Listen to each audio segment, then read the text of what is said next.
శ్రీ గురుభ్యో నమ. శ్రీమాత్రే నమ.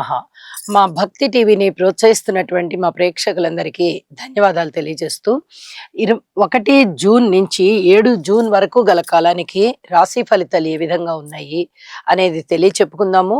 ముందుగా గ్రహస్థితులు. మేషంలో శుక్రాచార్యుల వారు, రవి బుధులు వృషభంలో, గురువుగారు మిథున రాశిలో, చంద్ర కుజులు కర్కాటకంలో, అలాగే సింహంలో కేతువు, ఇక కుంభరాశిలో రాహువు, మీనరాశిలో శనిగారు ఉన్నారు. వారాంతానికి వచ్చేటప్పటికి చంద్రుని యొక్క స్థితి తుల రాశిలోకి వచ్చి ఉన్నది. అలాగే బుధుని యొక్క స్థితి గురువు గారితో కలిసి మిథున రాశిలో సంచరిస్తూ ఉన్నది. ఈ 2 మార్పులు జరుగుతూ ఉండగా గ్రహాల యొక్క దృష్టి ప్రత్యేకంగా చెప్పుకునేది శని గారి యొక్క దృష్టి రవి బుధుల మీద ఉన్నది. ఇది చెప్పదగినటువంటి సూచన. ఆరోగ్య రీత్యా కొత్త కొత్త మందులు కనుగొనే విధానం ఉంటుంది. అలాగే చర్మానికి సంబంధించిన వ్యాధులు, రక్తానికి సంబంధించిన వ్యాధులు ఎక్కువగా ప్రబలేటటువంటి అవకాశం ఉంటుంది. ప్రజలు చాలా జాగ్రత్తగా ఉండాలి. ఇది నక్షత్రాలతో పని లేదు, అలాగే రాసులతో పని లేదు. ప్రతి వ్యక్తికి ఇలాంటి సమస్య ఉండడానికి అవకాశం ఉంటుంది. ఎవరి జన్మజాతకంలో అయితే మళ్ళీ ఇలాంటి గ్రహస్థితులే ఉంటాయో, శనిగారి దృష్టి రవి బుధుల మీద కానీ, లేదా రవి బుధులతో కలిసినటువంటి శనిగారు కానీ ఇబ్బంది ఉంటుంది అని చెప్పి తెలియజేస్తున్నాను. ఔషధ సేవ అవసరం. అలాగే రాహుకేతువులు ఎప్పుడు కూడా సమసప్తకాలలోనే ఉంటారు. అయితే రాహుకేతువుల మధ్య మాత్రమే అపసవ్య దిశలో గ్రహాలన్నీ ఉన్నాయి. ఇది కాలసర్ప దోషం అని చెప్పి చెప్తాము. ఇది దేశకాలమాన పరిస్థితులకి కొంత కీడు వాటిల్లో ఈ విధంగా ఉంటుంది. ప్రతి వ్యక్తి కూడా దైవారాధన చేయడం చాలా చాలా మంచిది. ఇది చెప్పదగినటువంటి సూచనగా తెలియచేస్తూ ఉన్నాను. ఇక మిగతా దృష్టుల విషయానికి వస్తే, కుజుని యొక్క అష్టమ దృష్టి రాహు గారి మీద ఉంది. ఇది సర్పదోషానికి సంబంధించింది కాబట్టి, సర్పదోష గ్రహాలు అవి 2 సర్పగ్రహాలు కాబట్టి ప్రజలందరూ కూడా కొంత అప్రమత్తంగా ఉండండి ఆరోగ్య విషయంలో.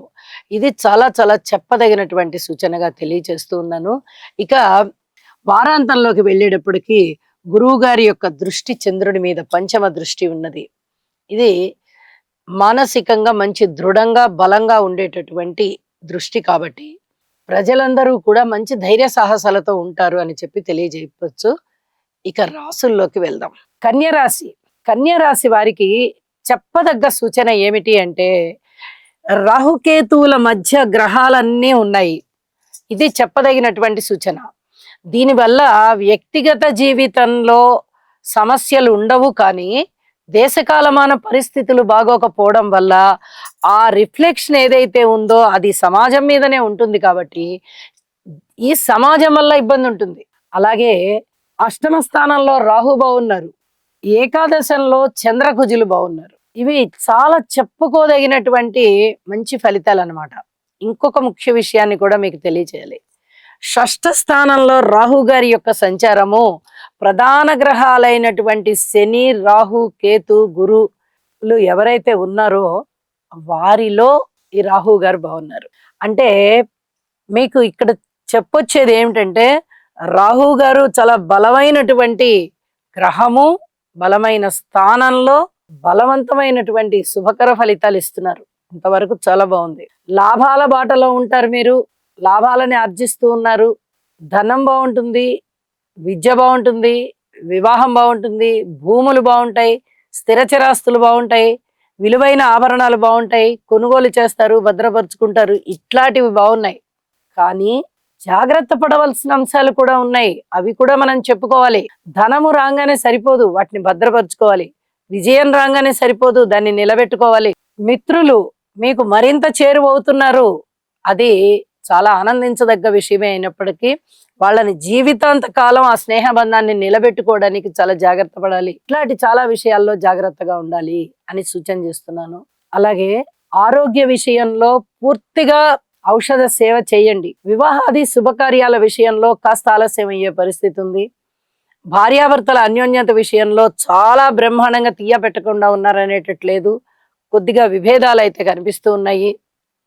ఇక 9వ స్థానంలో ఏర్పడినటువంటి బుధాదిత్య యోగం వల్ల తండ్రి గారికి తండ్రి తరఫు బంధువులకి ఇద్దరిలో ఎవరికైనా కానీ బాగుంటుంది అని చెప్పి తెలియజేస్తూ ఉన్నాను. ఇక కుటుంబం బాగుంది, అన్నదమ్ముల సహాయ సహకారాలు చాలా బాగున్నాయి, మాతృవర్గ రీత్యా బాగుంది, విద్య రీత్యా బాగుంది, విద్యార్థుల రీత్యా బాగుంది, సంతాన రీత్యా ఓర్పు కలిగి ఉండవలసినటువంటి కాలము. ఇక ధనము రుణము విషయంలో మీరు వెనక్కి తిరిగి చూడకుండా మీరు కోరుకున్న రుణం వచ్చేస్తుంది. ఉద్యోగ జీవితంలో పూర్తి ఓర్పు కలిగి ఉండండి. ఇక్కడ ఒక మంచి బెనిఫిట్ ఏం కలుగుతోంది అంటే, గురువుగారు తన యొక్క రాశిలోకి రాబోతున్నారు కదా, ఉచ్చ రాశిలోకి. ఆ ఆ క్రమంలో అతిచారంలో ఉన్నారు కాబట్టి కన్యా రాశి వారికి కూడా మంచి ఫలితాలు ఉన్నాయి. దశమంలో గురువు జన్మజాతకంలో బ్రహ్మాండమైన ఫలితాలు ఇస్తారు, కానీ గోచారంలో అంతగా ఇవ్వబోరు. కానీ ఈయన యొక్క అతిచారం చేత లాభంలోకి వచ్చేయబోతున్నారు కదా, ఇది చాలా చాలా పెద్ద ప్లస్ పాయింట్ అని చెప్పి తెలియచెప్పడం జరుగుతోంది. వారాంతానికి వెళ్ళేటప్పటికి చంద్రుని యొక్క స్థితి ద్వితీయంలో వచ్చి ఇదమిద్దంగా ఉంది. దశమ స్థానంలోకి బుధుడు వచ్చారు. ఇది చెప్పుకోదగినటువంటి గొప్ప విషయంగా తెలియచెప్పచ్చు. అయితే ఓర్పు కలిగి ఉండండి, దైవ సేవ చేయండి, భగవత్ కార్యక్రమాలు చేయడం ద్వారా చాలా వరకు మనశ్శాంతిని పొందుతారు అని చెప్పి తెలియజేస్తూ, శని గారికి ఒక్కసారి తైలాభిషేకం చేయండి అని సూచన చేస్తూ, నవగ్రహ స్తోత్ర పారాయణాలు చదవండి, ఇష్టదేవతారాధన మనస్ఫూర్తిగా చరిత్ర పారాయణం చేయండి. ఆ విధంగా చేసినందువల్ల దేశకాలమాన పరిస్థితులు బాగుంటాయి, తద్వారా మనం కూడా బాగుంటాము. శుభం. రాహుగ్రహం యొక్క అనుకూలత కొరకు అర్ధకాయం మహావీరం చంద్రాదిత్య విమర్దనం సింహికా గర్భ సంభూతం తం రాహుం ప్రణమామ్యహం.